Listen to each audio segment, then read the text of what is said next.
Bismillahirrahmanirrahim.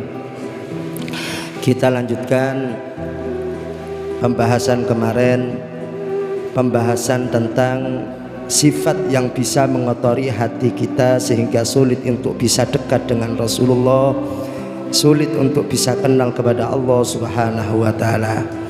Sifat itu kemarin dijelaskan dikenal dengan nama ghadab, sifat marah, temperamen, ngamuan.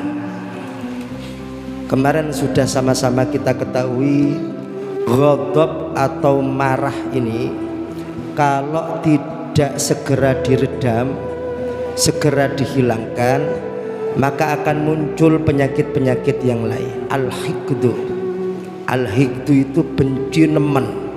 Benci nemen nak nggone seseorang itu namanya hikdu. Atau biasa kita kenal dengan apa? Dendam. Dendam itu kan benci nemen kepada seseorang sampai apa? Sampai tidak pernah menemukan kebaikan.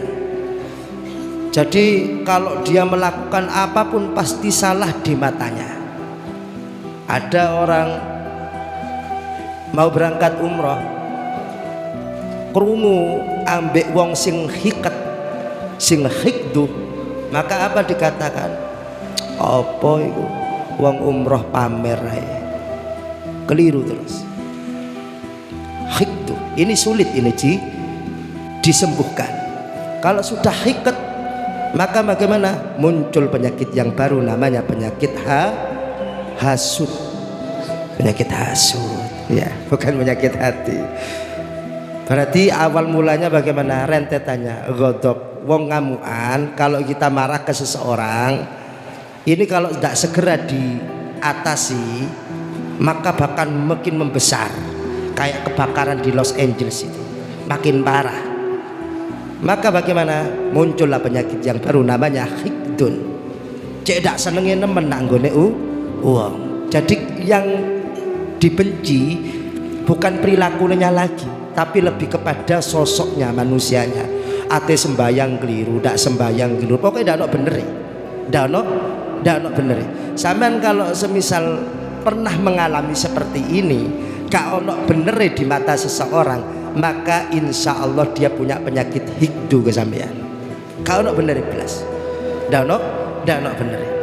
Kalau sudah hikdu bagaimana? Hasud nanti. Hasud ini ada upaya. Hasud ini ada upaya bagaimana nikmat sampean itu hilang. Itu hasud. Lek hikdu kan mau mangkel karepe dhewe. Ketok sampean enak wis mangkel gitu. Tapi tidak sampai ada upaya. Kalau sampai ada upaya, namanya itu adalah hasud. Wong Londo untuk menghancurkan Indonesia itu kan dikenal dengan Davide et Ampera, mengadu domba. Sing iki ndak ngomong ngono diwarang ngomong ngono. Makanya saya ingat betul kata kepala sekolah dulu. Tahu ndak itu bedanya uang sama omongan? Ndak, Pak, ndak tahu. Uang itu kalau dititipkan ke seseorang rawan berkurang. Tapi kalau omongan kalau dititipkan ke seseorang rawan bertambah. Ndak ngomong ngono ditambah. Diarani ngomong ngono. Iki jeneng wis berbahaya. Ada orang datang kepada Rasulullah, tanya, minta resep. Saya pengen hidup itu enak, pengen selamat anggone dunia, selamat anggone akhirat. Tapi tolong kasih saya resep amalan yang amalannya itu tidak banyak. Mau kolek terlalu banyak saya takut tidak bisa ngamalkan, kata sahabat yang datang kepada Rasulullah. Lantas apa jawaban Rasulullah? Akhirnya apa daunnya Rasulullah? La taghdab, ojo ngamuan. La taghdab. Karena saking simpelnya dipikir Kanjeng Nabi ini tidak serius ngasih resep. Akhirnya balik lagi, Kanjeng Nabi tolong saya kasih resep yang Akhirnya tetap sama Rasulullah itu diulang dengan resep yang sama, apa? La taghdab, jangan ngamuan, jangan emosian. Mungkin sahabat itu tadi tidak ngerti bahwasanya ghadab itu ibarat benih, ngamuk itu ibarat benih, yang mana benih itu tidak mungkin sendirian, dia bisa tumbuh subur, berkembang dan menimbulkan penyakit-penyakit yang lain. Ghadab kalau disirami terus tidak dihilang-hilangkan, muncul benci, muncul dendam. Kalau dendam ini tidak segera ditobati, maka muncul hasud. Kalau sudah hasud sulit disembuhkan. Didaukan oleh Imam Syafi'i, setiap konflik apapun bisa diredam, bisa didamaikan, kecuali satu konflik, satu pertikaian.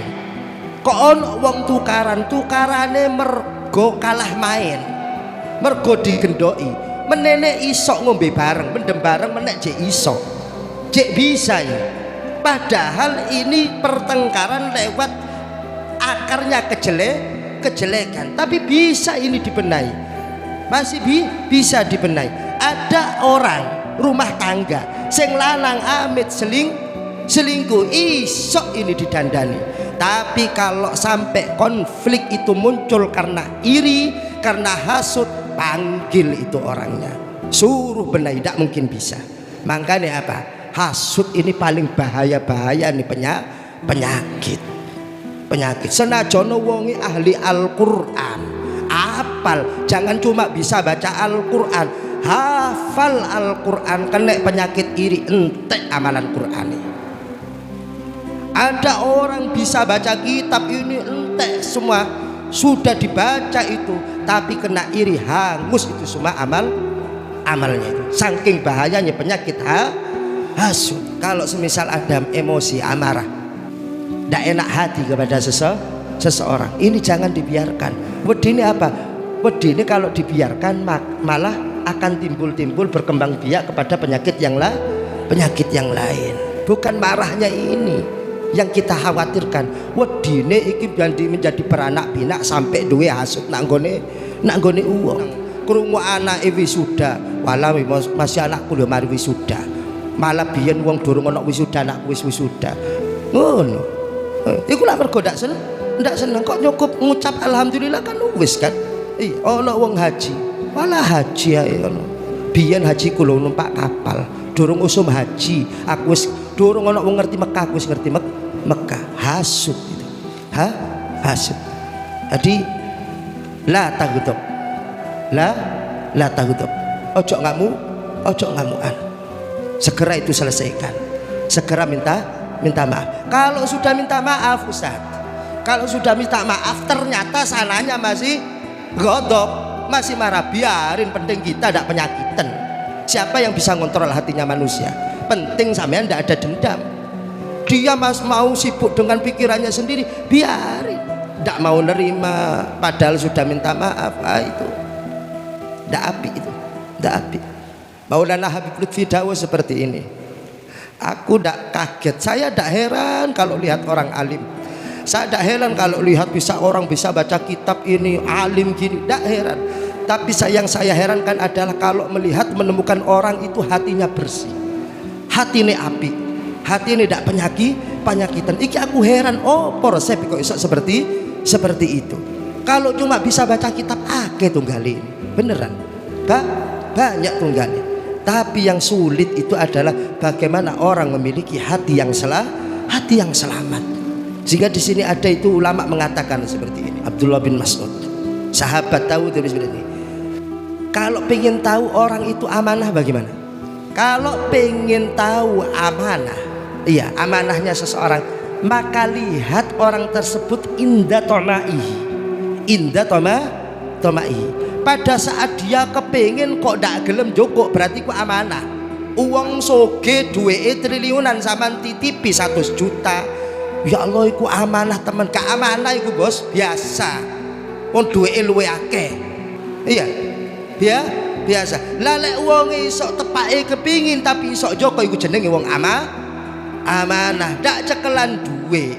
Sampean titipi uang, ternyata uangnya utuh, berarti ku gak amanah. Paham maksudnya? Ya, bagaimana kalau ingin melihat orang itu sabar?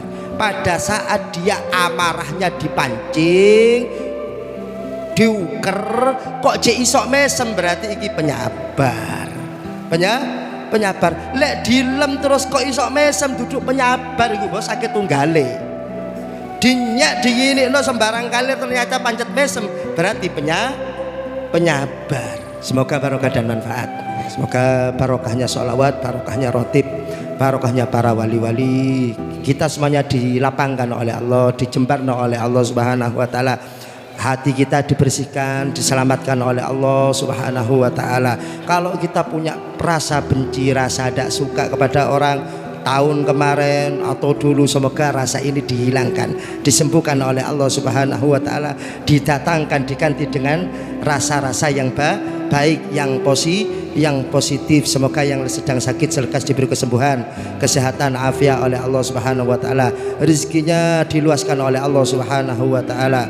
Anak-anak kita semoga dijadikan anak-anak yang soleh, solihah. Mugi tahun 2020 joyo kabeh ya, mulya kabeh, selamat kabeh ya. Impian-impian yang belum tercapai tahun-tahun kemarin semoga Allah suntak, Allah berikan di tahun ini dan tahun-tahun selanjutnya. Al-Fatihah.